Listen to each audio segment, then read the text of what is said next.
¿Qué tal? Muy buenas noches. Aquí estamos nuevamente, en este caso con un programa especial en la jornada de este martes, donde hemos propuesto repasar este juicio que nosotros hemos llamado de alguna manera de carácter histórico, teniendo en cuenta que estos hechos ocurridos en noviembre del año 2018 sin dudas dieron un giro a una sociedad huinquense que no estaba acostumbrado a este tipo de casos policiales. Se trata del crimen de Karina Bá, esta joven de tan solo 17 años de Huinca Renancó, que fue asesinada en un camino rural cercano a Huinca Renancó en manos de nada más y nada menos que su primo, con quien mantenía una confianza casi absoluta. Lo cierto es que esa jornada de noviembre de 2018 difícilmente sea olvidada por todos los huinquenses en relación a lo acontecido en esos días desesperados de búsquedas de Karina, que lamentablemente terminó con ese fatal desenlace en cuanto a un crimen que no ha quedado impune, teniendo en cuenta la condena a cadena perpetua que se conoció la semana pasada contra Mario Ruiz Díaz, el asesino de Karina Bá.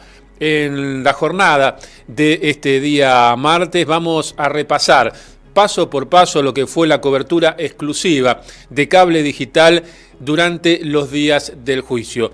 Pudimos estar el día 1 en la apertura del juicio, no así el día 2, donde se vedó el acceso a la prensa, y pudimos regresar para la jornada final. Estuvimos esperando más de 7 horas en la resolución en cuanto a conocer el veredicto y la sentencia que finalmente se dio el día jueves aproximadamente a las 10 de la noche. Entre esos días vamos a hacer una sinopsis bastante acabada, con pasajes inclusive del juicio que hasta ahora no hemos emitido, donde usted podrá ver paso a paso de qué manera el fiscal, el doctor Marcelo Saragusti, puede comprobar esa primera hipótesis que se manejó desde el primer momento de la investigación de que Karina fue, en este caso, asesinada por su primo, quien intentó esconder una situación de intento de abuso sexual.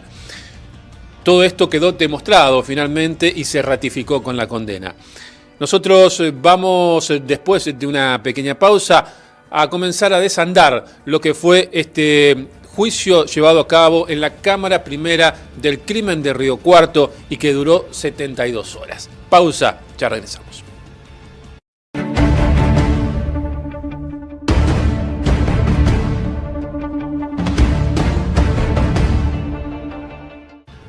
En una jornada fresca del martes 4 de agosto, aproximadamente a las 10 de la mañana, comenzaba el juicio por el caso Karina Bá. Fue en la Cámara Primera del Crimen, una situación que se realizó con una modalidad virtual y sin público, teniendo en cuenta la emergencia sanitaria. Estuvimos entonces en Río Cuarto con la idea de hacer la cobertura, lo cual pudimos hacer en esos primeros minutos del juicio, donde se nos permitió ingresar y también tomar algunas imágenes de la manera en la cual se iniciaba esta jornada. Hay que recordar que en la sala de audiencia solo estuvieron presentes los jueces técnicos Natacha García, Virginia Ema y Daniel Baudagna. También los 8 integrantes del jurado popular, el fiscal de Cámara, los abogados y la prensa acreditada.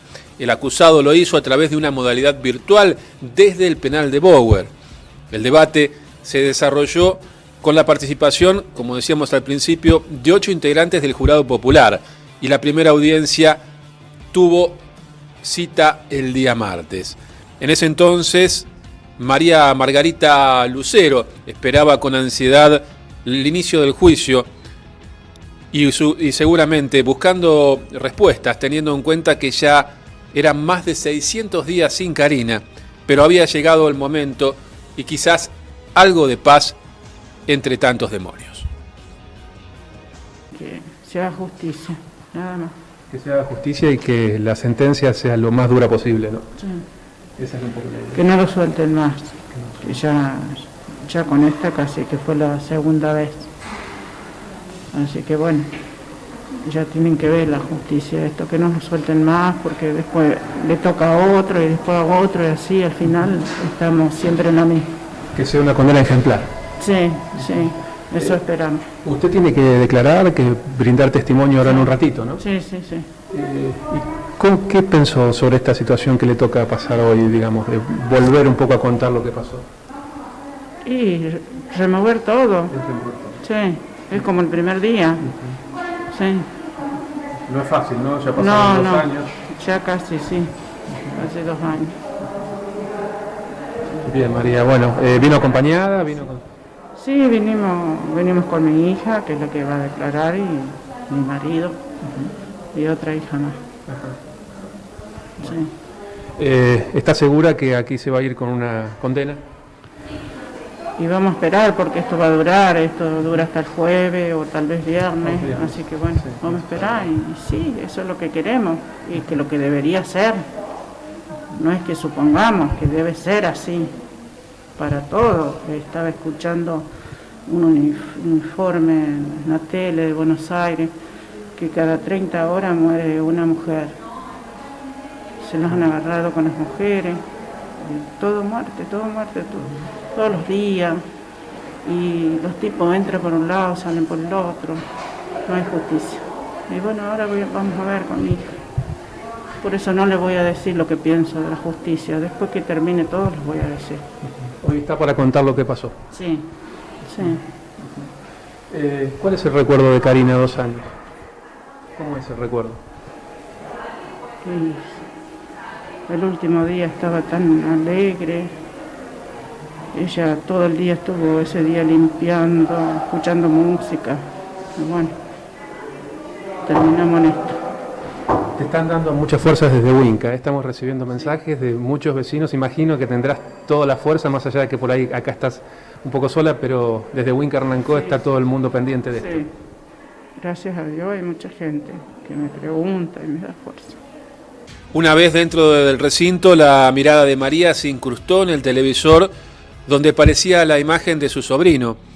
Pero eso no fue escudo para Ruiz Díaz, que inmediatamente, como acusando el golpe insoportable, agachó la cabeza y esquivó la mirada, como un niño que se arrepentía de una travesura. Ruiz Díaz fue imputado de homicidio calificado crímenes causa por el hecho acontecido en noviembre de 2018 en Winca Hernán-Có. Para el fiscal de instrucción Marcelo Saragusti, el hombre le dio muerte al adolescente para ocultar otro delito, el abuso sexual. La acusación presentada por el fiscal winquense señala que el acusado intentó abusar de su prima en un camino rural que conduce a la laguna La Mestiza, a unos 15 kilómetros al noroeste de Winca Hernán-Có. Además dice que Karina intentó defenderse de la agresión sexual y que Ruiz Díaz la mató estrangulándola con sus manos, que lo habría hecho para encubrir el abuso y después escondió el cuerpo en un lugar de difícil acceso. De esta manera se hacía la presentación de la acusación por parte del fiscal. Mi nombre es Marcelo Saragusti, soy fiscal de Winca Hernán-Có.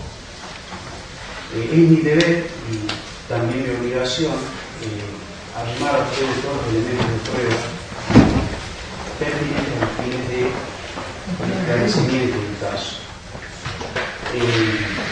Nosotros tenemos que ayudar a la verdad y con el grado de certeza, es decir, llegar a la íntima conclusión de estar en posesión de la verdad. La certeza es eso, justamente.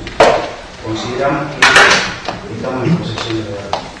La prueba objetiva que se va a ver en el presente juicio, que ya ha sido recolectado oportunamente en la instrucción, permitirá que ustedes puedan valorarla y llevar a una conclusión. Esa conclusión, no tengo duda, al menos yo, y desde esta acusación, que va a ser por la culpabilidad.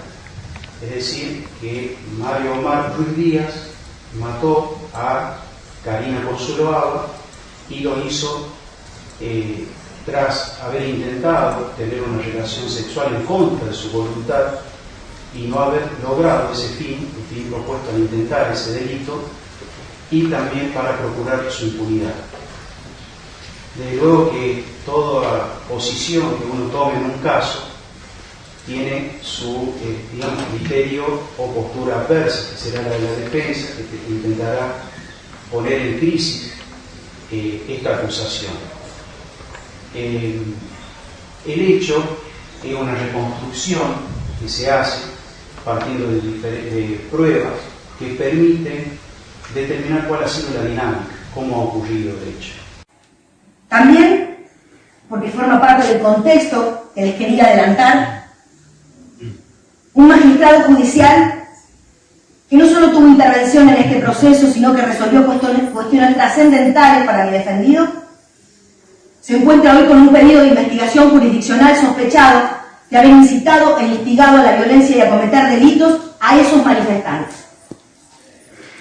De todo esto está impregnada, señores miembros del jurado, la investigación y una gran presión social y popular que sobre los directores de las pesquisas ejercían los habitantes de aquella pequeña localidad sureña.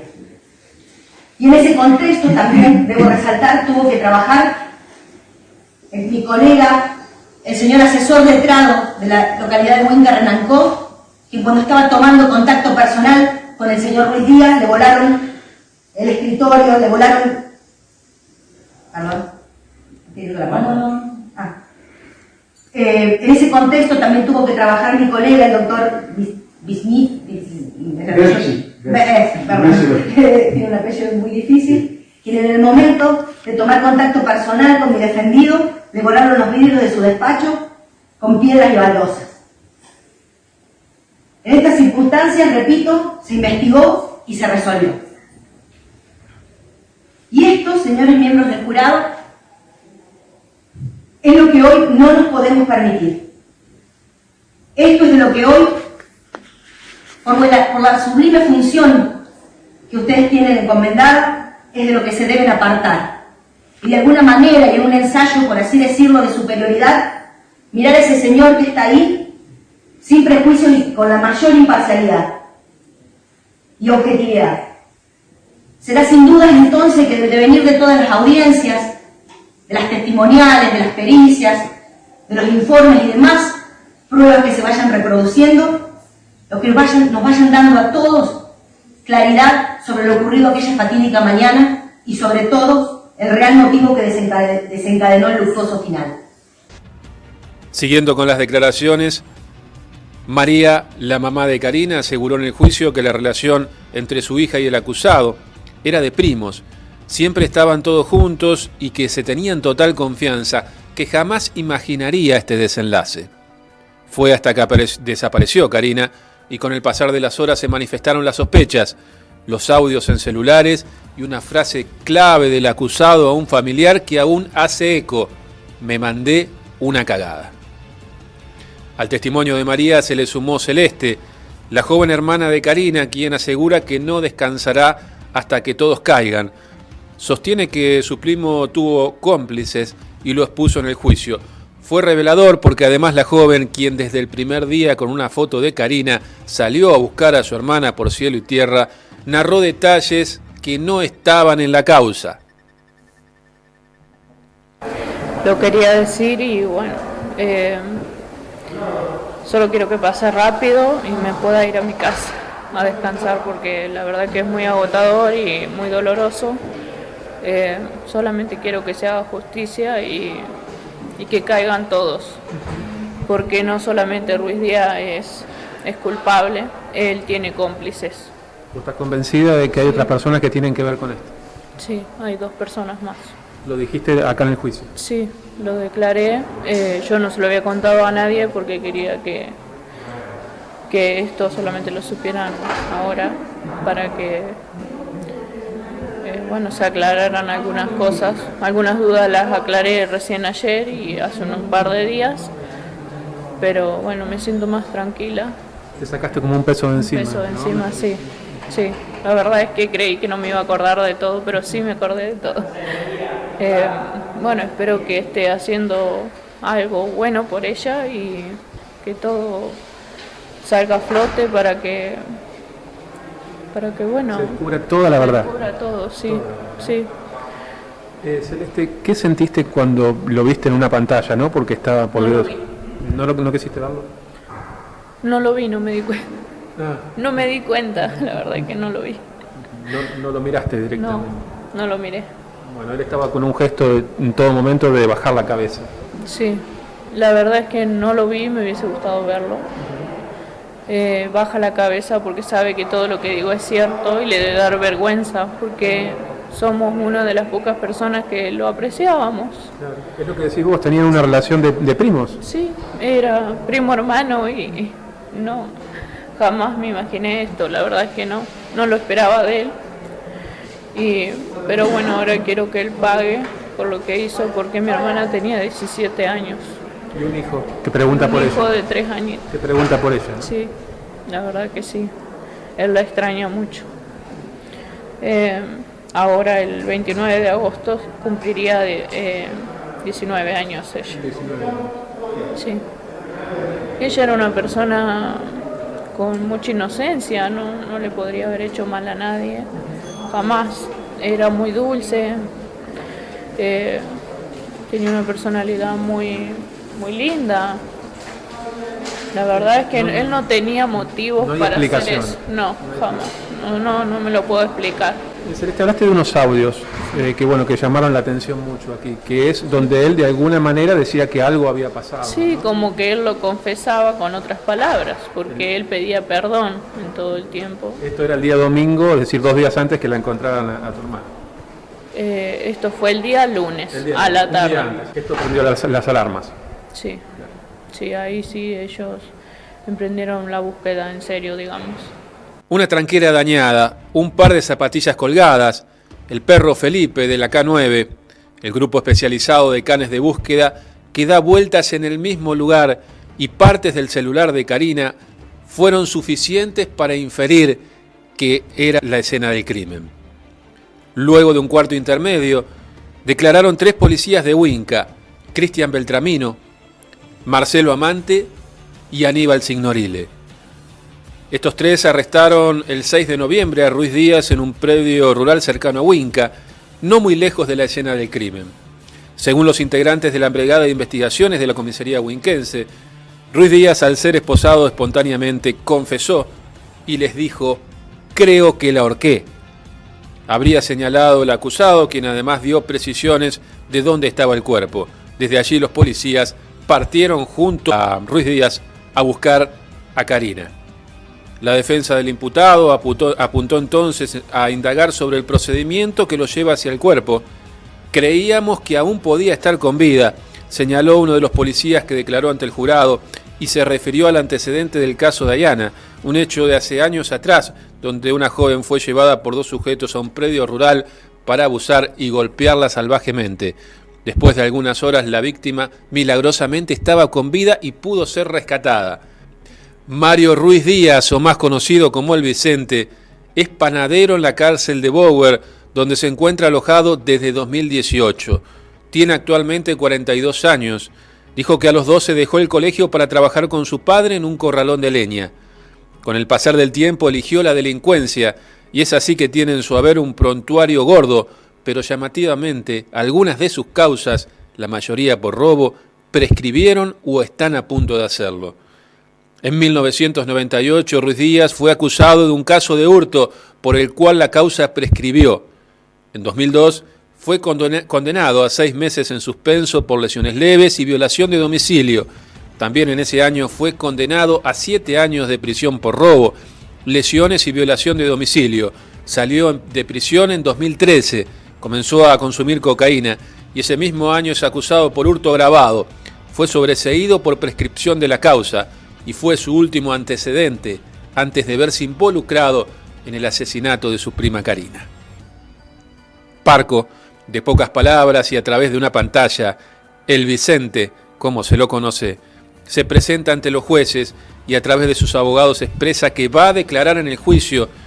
Hasta ahora no había emitido una sola palabra de lo sucedido, nada, solo silencio. Durante el juicio se lo vio con la cabeza gacha, por momentos parecía llorar y su voz solo se oyó para responder a algunas preguntas de datos personales, entre ellos que es adicto a la cocaína. De esta manera entonces, la tarde de ese día martes finalizaba la primera jornada del juicio que proseguiría al día siguiente, pero ya sin ingreso de la prensa.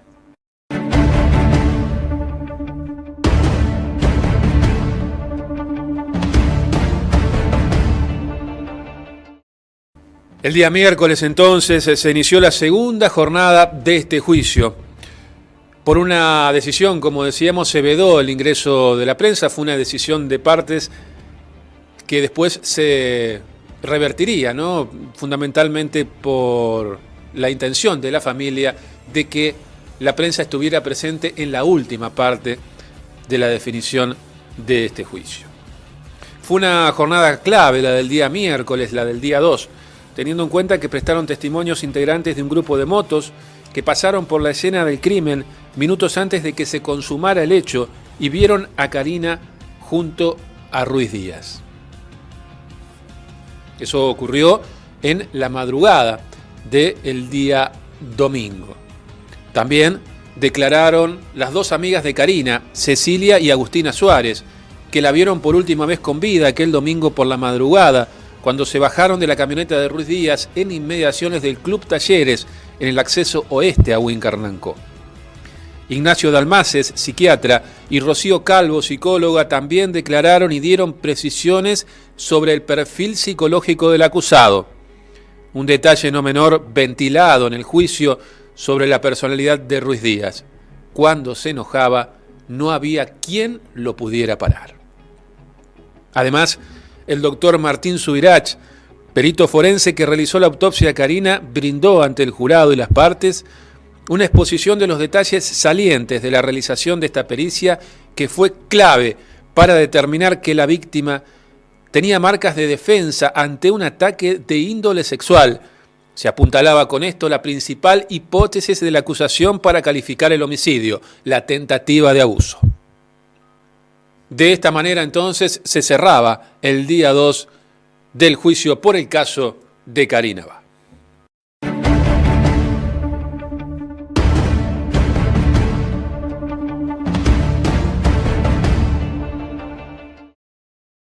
El jueves por la mañana se comenzó a desandar la última jornada y definitiva que todos por ahí esperábamos que fuera al mediodía o por la tarde. Sin embargo, se extendió hasta las 10 de la noche, teniendo en cuenta la deliberación del jurado y un pedido de nulidad ejercido por la defensa del acusado.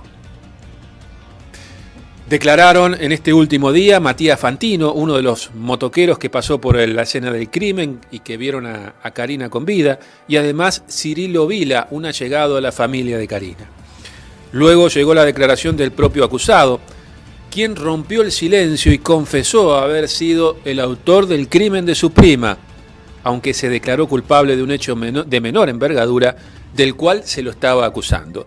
Ruiz Díaz entonces argumentó ante el jurado popular que no hubo intento de abuso. Además, intentó explicar que esa noche se encontraba bajo los efectos de las drogas y que mató a Karina porque su prima sabía algo que a él lo comprometía seriamente. Las primeras horas de la tarde comenzaron los alegatos y aquí nos detenemos a lo que Cable Digital pudo registrar casi de manera exclusiva, el alegato del fiscal huinquense, doctor Marcelo Saragusti, quien para sostener la acusación que finalmente derivó en una condena perpetua para el asesino. La misma sintonía que el fiscal se expresó el abogado de la parte querellante, el doctor José Abrile. Compartimos entonces algunos pasajes de lo que fueron estos alegatos, tanto de la parte acusatoria, la fiscalía, como también de la querella.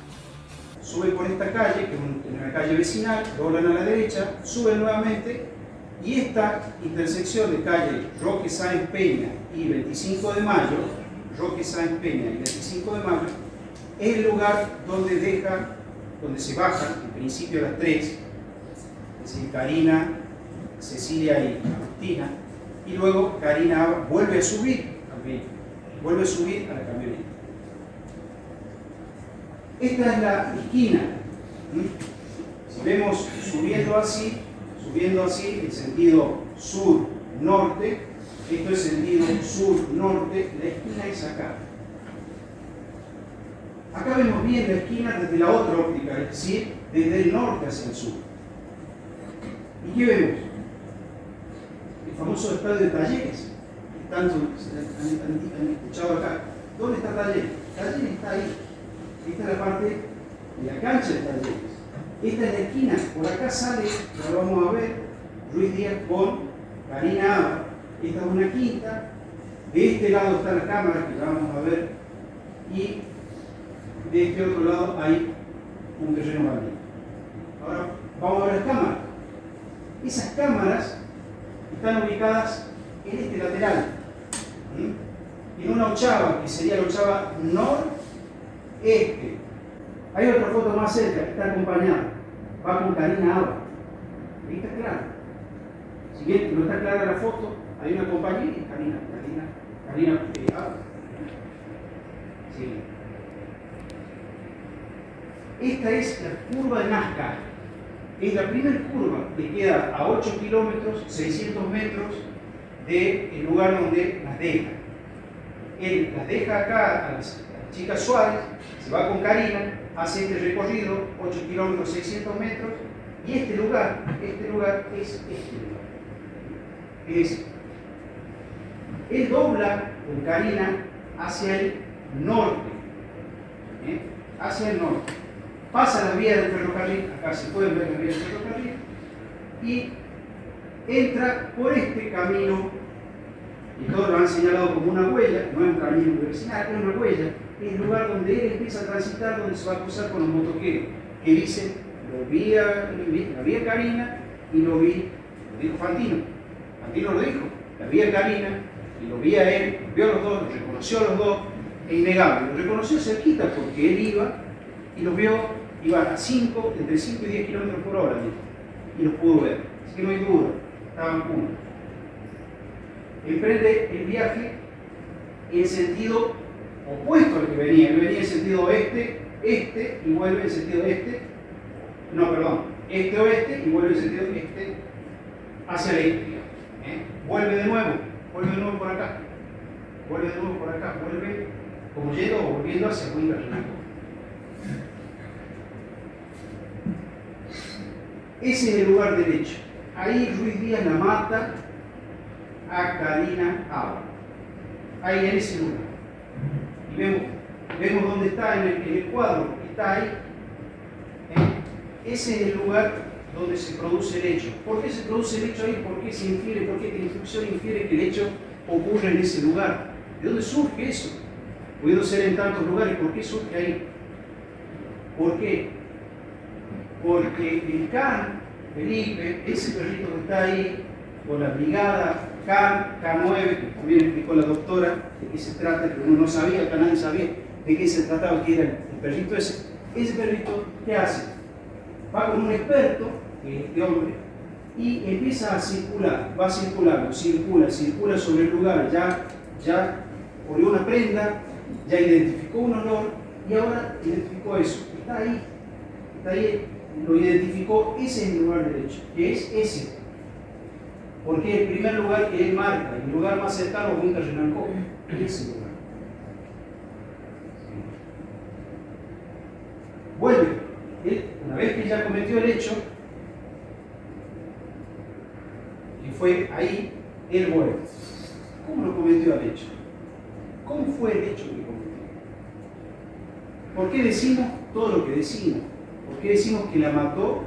Porque no logró el fin propuesto al intentar otro delito, o sea, el por, que vamos a ver, y el para procurar la impunidad para sí, o ocultar el hecho. Y esa es la hipótesis que nosotros tenemos, que lo voy a explicar acá, por varias razones.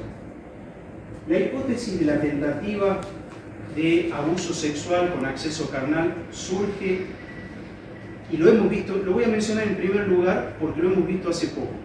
El doctor Subirach dijo acá que las lesiones que tenía la víctima en el brazo izquierdo, sector anterior interno, que eran múltiples equimosis con líneas superpuestas, lo explicó acá, son propios de ataque y de defensa, como también, señaló Subirach, en el muslo izquierdo, sector medio, parte interna, que tenía una quemadura de cigarrillo, que él mismo lo dijo, miren, eso es de bibliografía. Acá lo que pasó fue, pretendió vencer la resistencia de la víctima y lo hizo para accederla canalmente, no pudo hacerlo y vio frustrado su designio, por eso decide terminar con la vida. Pero también dijo algo Subirach acá que le contestó a la doctora Emma.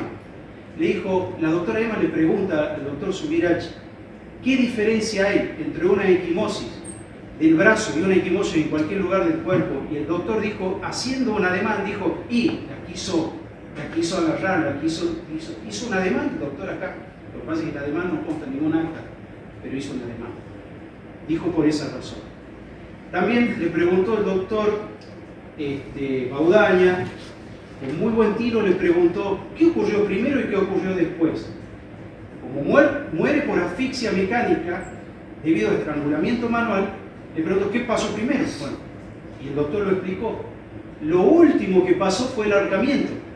Por lo tanto, lo primero que pasó fue el intento de vencer la resistencia de la víctima a través de sostenerla del brazo y de buscar otras formas para vencer su resistencia. Ese fue el orden. Después la víctima aparece desnuda. ¿Por qué estaba desnuda la víctima?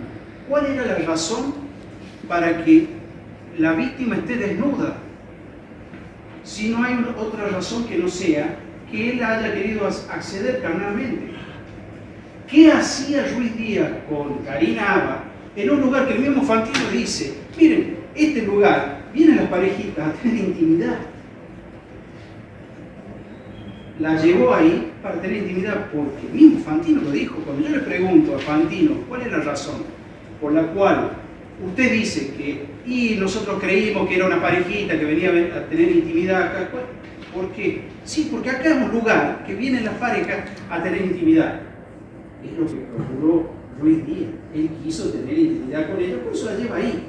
Por eso la lleva a un lugar que todos coinciden, el mismo Fantino lo dice, que desde ese lugar, que es precisamente en donde hay mucho más maleza, no se puede ver hacia la ruta 26, y de la ruta 26 no se puede ver un lugar oculto.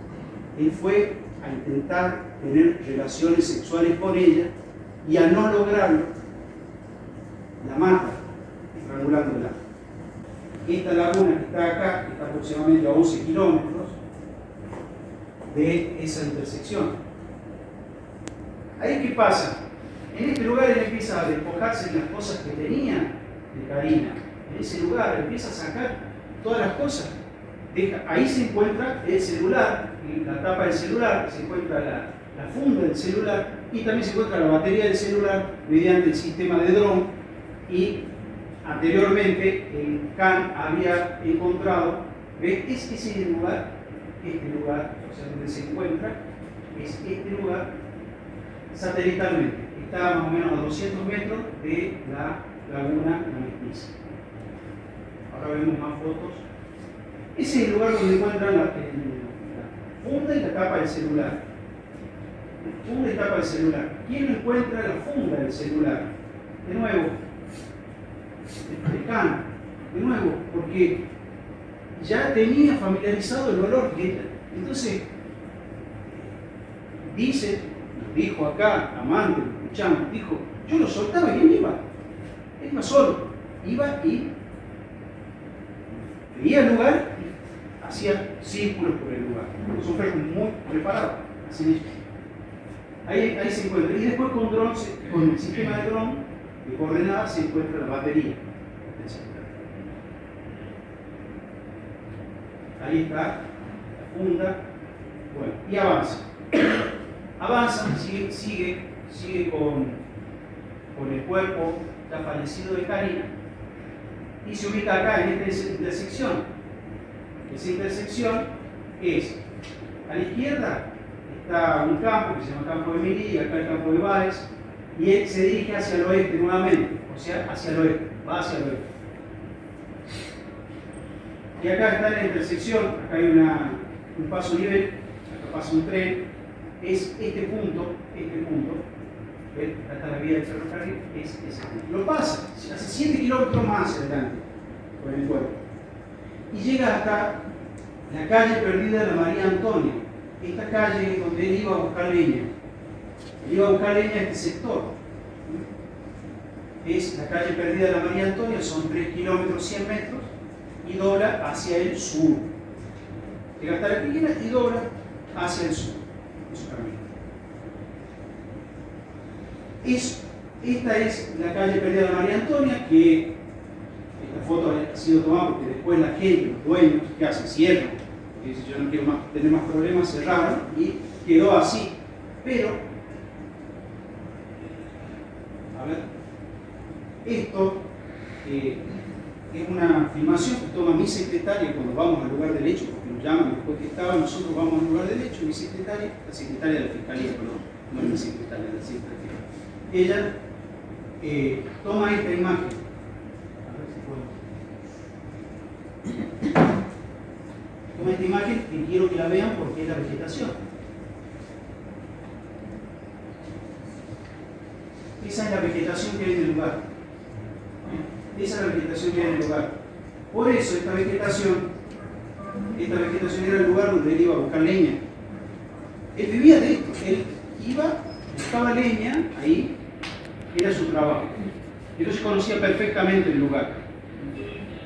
Y la gente que sabe de campo, como Amante, que sabe bastante de campo, cuando le dijeron la calle perdida del Arroyito, que también se llama ahí porque hay cerca de un arroyito, él dijo es la única calle perdida de ese lugar, y fue al lugar, él directamente fue al lugar. O sea que al lugar iban a llegar de todos modos. Lo diga o no lo diga Ruiz Díaz, iban a llegar de todos modos.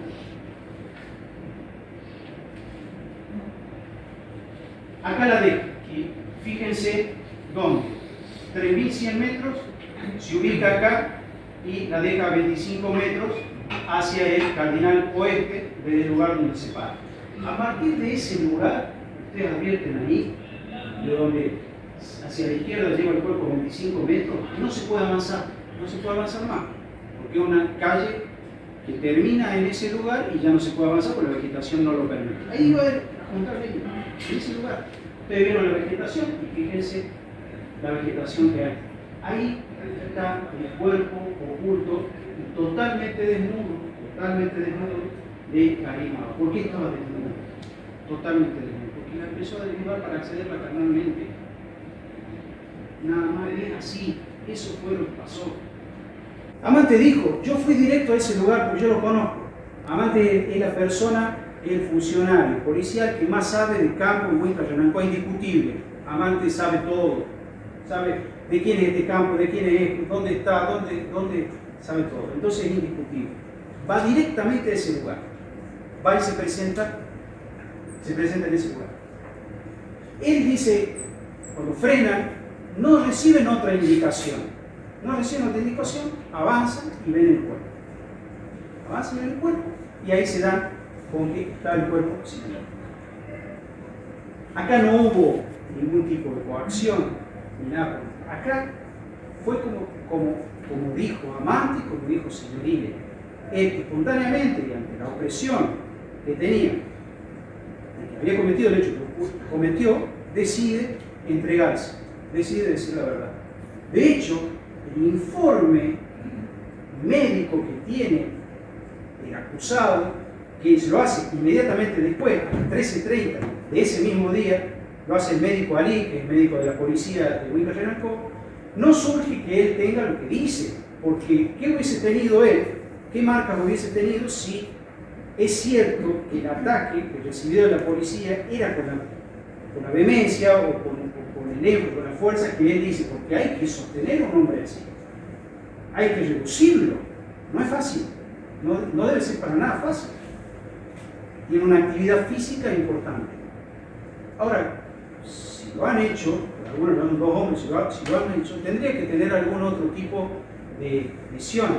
¿Qué lesiones tenían? Escoriativas. Es decir, por afuera de la piel. ¿Dónde?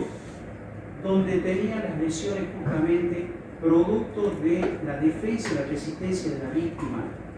En el cuello. ¿Qué tiene la víctima? Además de eso, tiene ADN de él en las uñas. Adentro de la uña tiene ADN. ¿Por qué? Porque se ha defendido.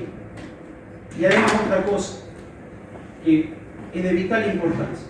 En el calzoncillo de él se determinó presencia de sangre. El calzoncillo que a foja 71, yo pedí que lo lean, tiene presencia de sangre y semen. Con lo cual puede ser el producto de alguna situación de índole sexual.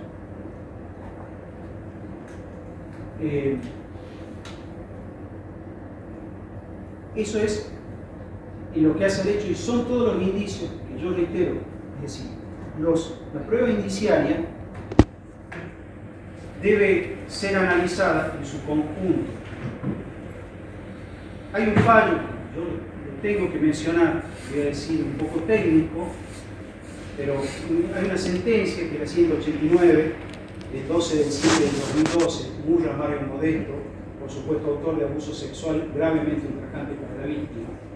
El Tribunal Superior de Justicia dijo, tras analizar el estándar de revisión de las sentencias absolutorias por aplicación del principio del indubio pro reo, es decir, falta de justificación ilegal o justificación omisiva o ilógica, trata la prueba indiciaria bajo el título su ineludible valoración integrada, todo.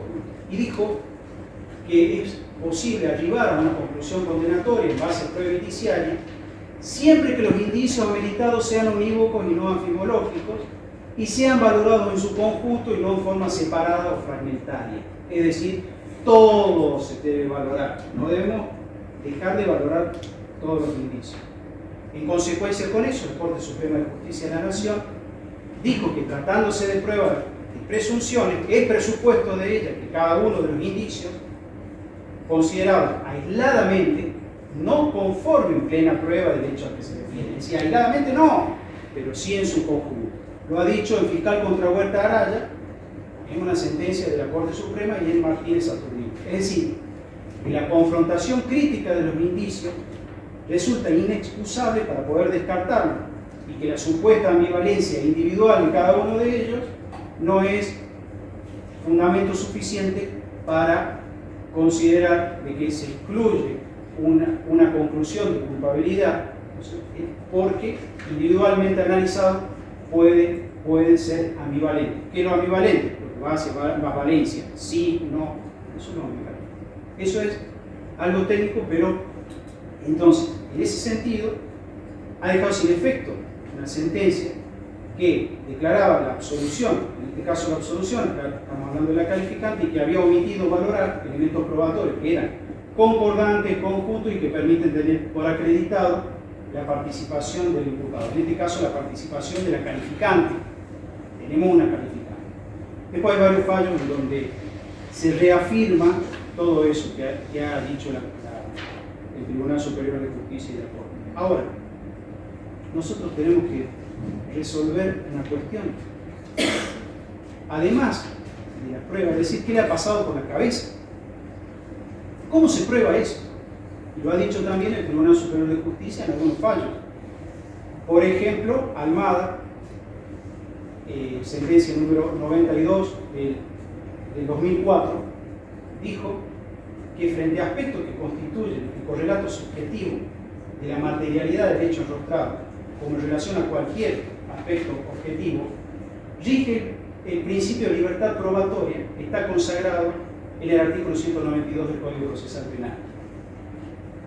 Y la prueba del dolo, en particular el dolo de homicidio, en este caso la calificante, resulta arbitrario el criterio sostenido en ese caso que expresaba que debía haber una manifestación de voluntad para solamente de esa forma tener por acreditado el hecho, soslayando otros elementos que eran indiciarios de la conducta de la persona. Entonces, no debemos soslayar ningún tipo de indicio, sea del hecho principal o sea del hecho accesorio, o sea del calificante. Todos estos indicios que se acaban de mencionar, que yo acabo de mencionar, son indicios que hacen a la calificante.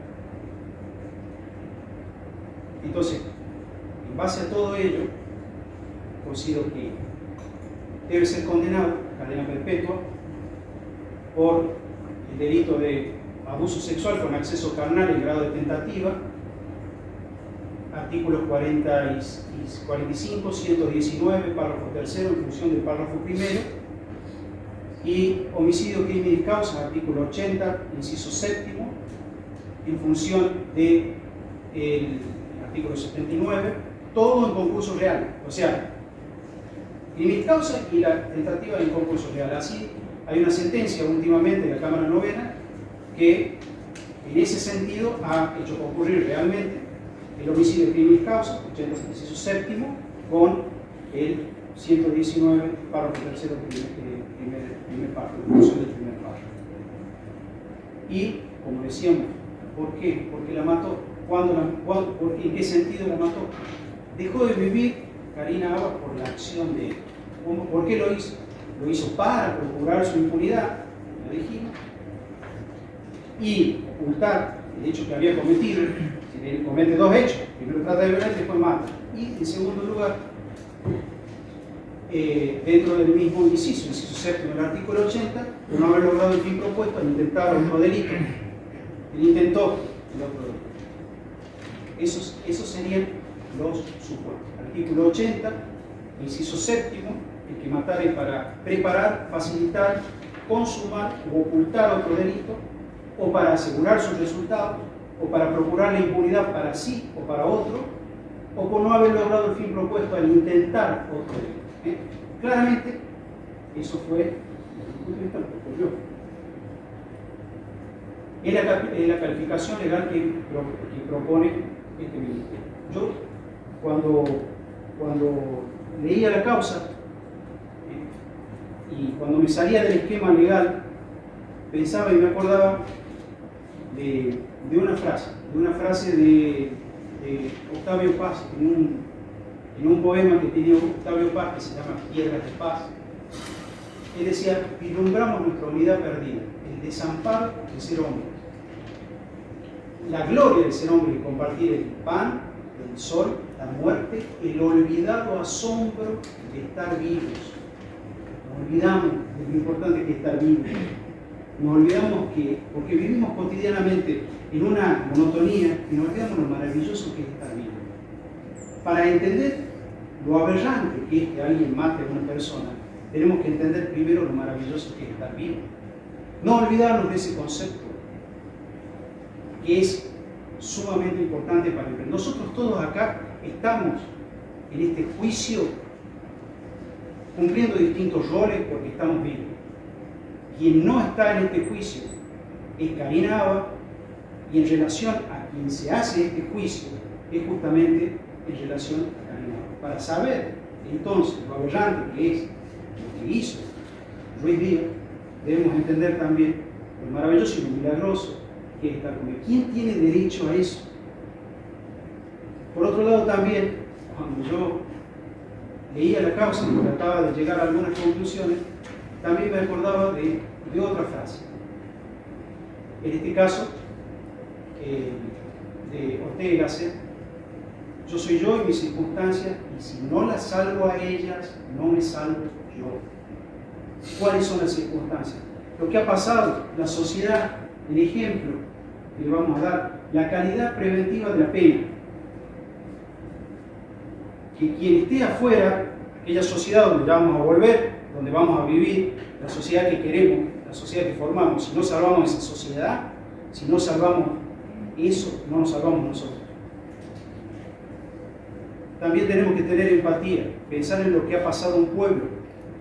Huinca Renancó ha sufrido con esto y tenemos que ser empáticos con la víctima, con los familiares de la víctima, estar acá presentes, saber lo que ha pasado y tener conciencia de dónde ha ocurrido el hecho, cómo ha ocurrido.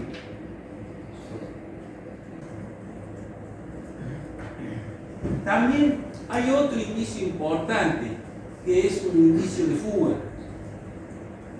Cuando el oficial del Gramino logra, después de mucho esfuerzo, contactarse con Ruiz Díaz y le dice: vení, presentate a la comisaría.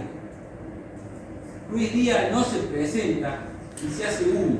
Por su parte, la abogada defensora, la asesora letrada Ivana Niesuta, quien asumió justamente la defensa del imputado, intentó en su alegato aliviar la situación de Ruiz Díaz.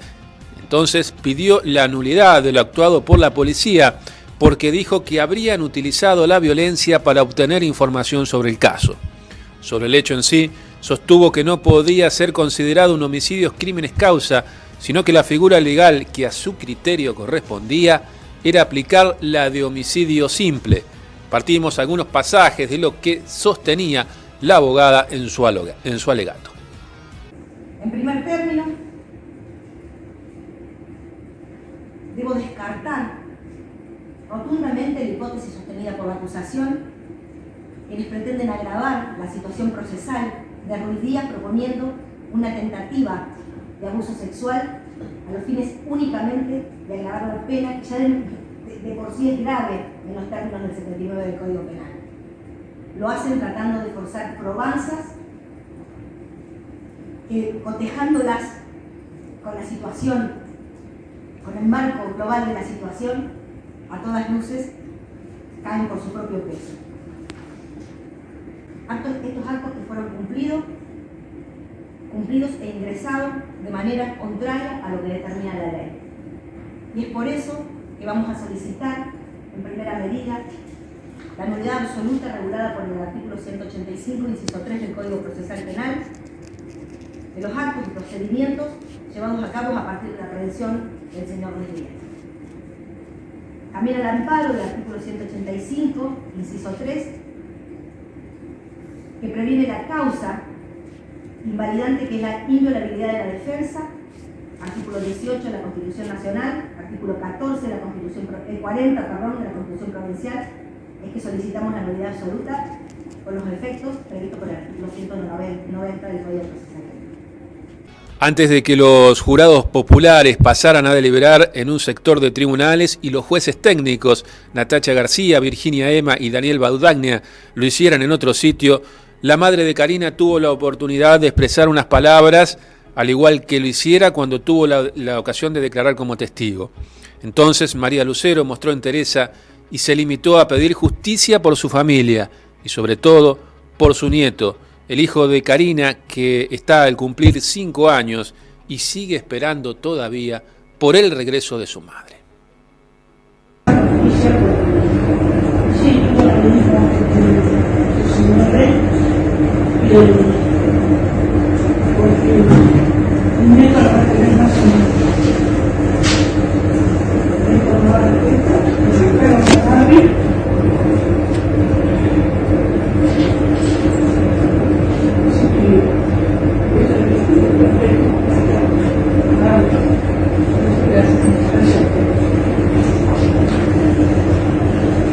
Tras 4 largas horas de deliberación, fue rechazado el pedido de nulidad de la defensa y finalmente después de las 22 horas pudimos ingresar al recinto de la Cámara Primera del Crimen, donde por secretaría se dispuso a dar lectura de la sentencia, algo que tuvimos la posibilidad de emitir en vivo y en directo, en algo que no se había dado, por lo menos, o no se tiene registro de una emisión en directo de una sentencia de un juicio en la ciudad de Río Cuarto. Cable Digital tuvo entonces alrededor de 900 seguidores de distintos puntos del país siguiendo este juicio en vivo y en directo. Compartimos lo que fue la lectura de la sentencia, la última parte del juicio y el caso de Karina Abad.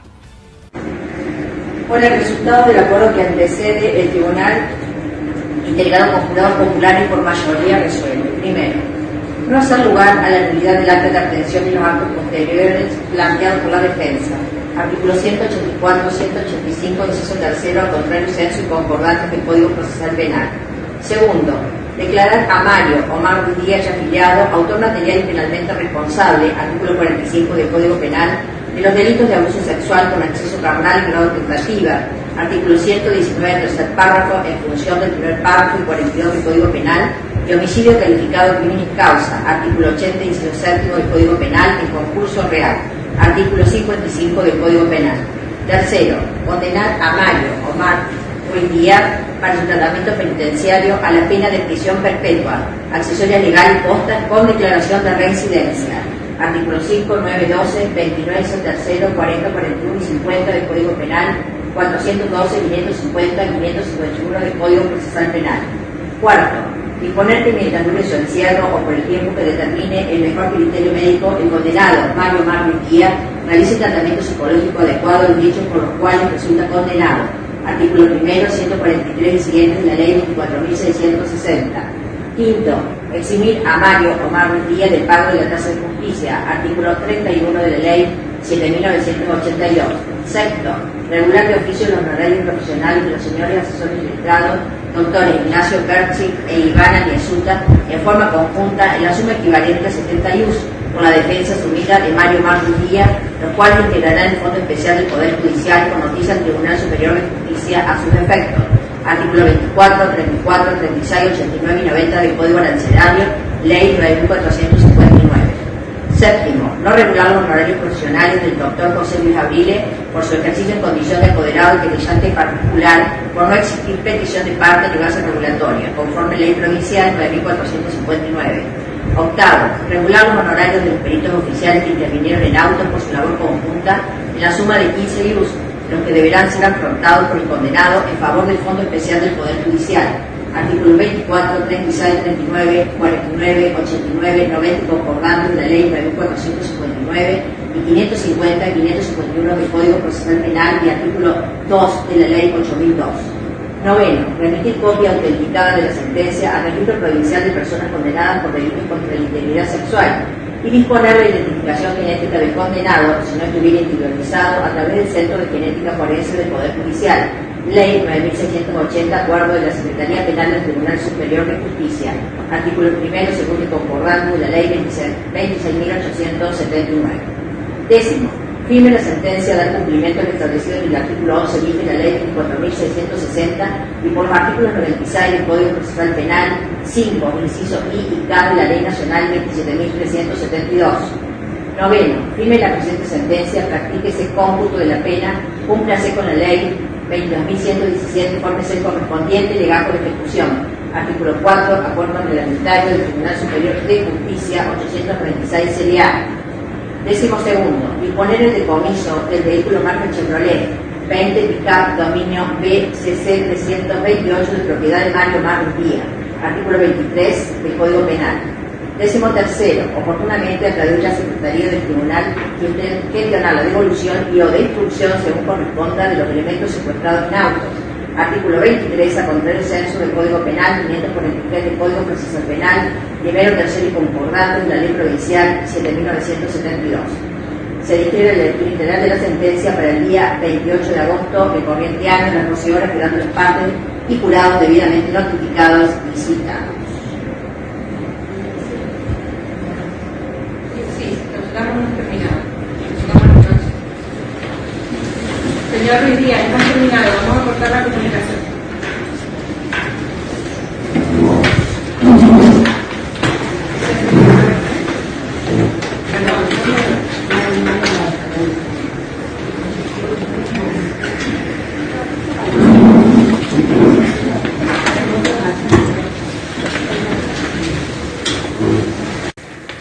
María, ¿qué piensa un poquito? ¿Está conforme con la condena? Sí, Conforme. ¿Es lo que vino a buscar? sí, ¿Se hizo justicia? sí. Creo ¿Piensa? que sí. ¿Cree que sí? ¿Está más tranquila? ¿Qué sensación tiene? Después hablamos. Gracias. Buen viaje. Ahora va a estar ya tranquila mía. ¿Alguna palabra? No, está bien.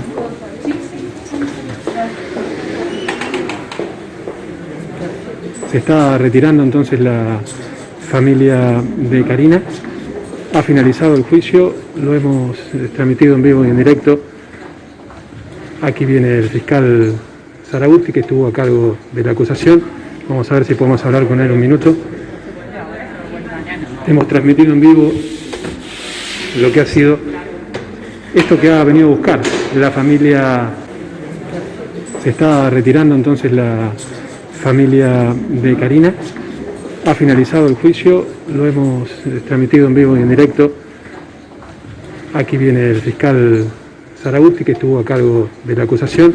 Vamos a ver si podemos hablar con él un minuto. Hemos transmitido en vivo lo que ha sido esto que ha venido a buscar la familia de Karina, que se está abrazando en estos momentos. Es muy emotivo esta situación, lógicamente. Los tres abrazados, esta imagen que seguramente va a quedar en la retina de todos los huenquenses.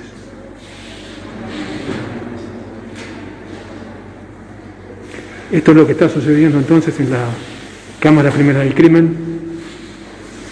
un fallo que era lo que vinieron a buscar, la cadena perpetua para Ruiz Díaz.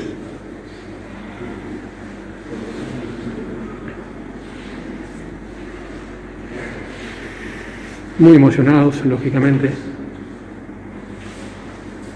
El jurado tardó aproximadamente unas 3 horas en deliberar y en finalmente dictar la condena, que es la máxima, es la cadena perpetua para el asesino de Karina Abad. Toda una situación que tuvimos que aguardar por muchas horas, y de esta manera se está retirando la familia de Karina. Seguramente será más adelante el tiempo de hacer alguna consideración al respecto, pero bueno, de esta manera se termina se pone el cierre, ¿no?, a esta situación. Doctor, un minuto. El doctor Abrile es parte de la querella, imagino que conforme con la sentencia, doctor, ¿cómo le fue? Sí, uno está conforme por el trabajo realizado más que por la sentencia, ¿no? El trabajo ha dado sus resultados. Bien, la familia está muy emocionada en este momento, seguramente quiere sus palabras. Gracias. La palabra del doctor Abrile, que es parte querellante. Nos falta el fiscal de instrucción, lo vamos a molestar un poquito porque, bueno, él ha sido una parte importante también de lo que es la acusación, y aquí lo vemos con esta filmina que él presentó justamente el tema de la acusación. Doctor Marcelo, un minuto. Bueno, se dio la pena máxima, que es lo que pedía justamente la acusación. Sí, pedíamos la pena máxima. Él había confesado un hecho menor, es decir, un homicidio simple, y nosotros fuimos, digamos, por la calificante, por el homicidio calificado y en concurso real, y se logró esa condena. Doctor, desde un principio se definió esa condena, digamos. Ustedes plantearon que no era solamente un homicidio, sino que había una tentativa de abuso y que justamente el homicidio tenía que ver con esa tentativa de abuso. Finalmente quedó probado. Claro, con el mismo hecho se pidió una ampliación de la calificación legal y se incorporó la calificación de abuso sexual con acceso carnal en grado de tentativa. Bien. En concurso real. Su experiencia fue la primera, digamos, como fiscal de Cámara, ¿no? En ese caso. ¿Qué balance hace? No, fue todo lo que correspondía. Se sostuvo la acusación del Ministerio Público Fiscal, la misma que se había hecho en la elevación de la causa a juicio. Bien. Nada más que en el juicio plenario, ya con testigos presenciales. Bueno, está la familia muy emocionada, así que bueno. Muchas gracias, doctor. La palabra del doctor Marcelo Zaragosti hablando con nosotros. La parte acusatoria.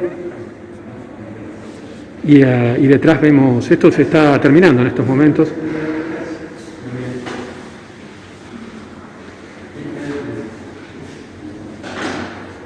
La familia de Karina, que bueno, de alguna manera está agradeciendo al fiscal el trabajo realizado en el día de hoy.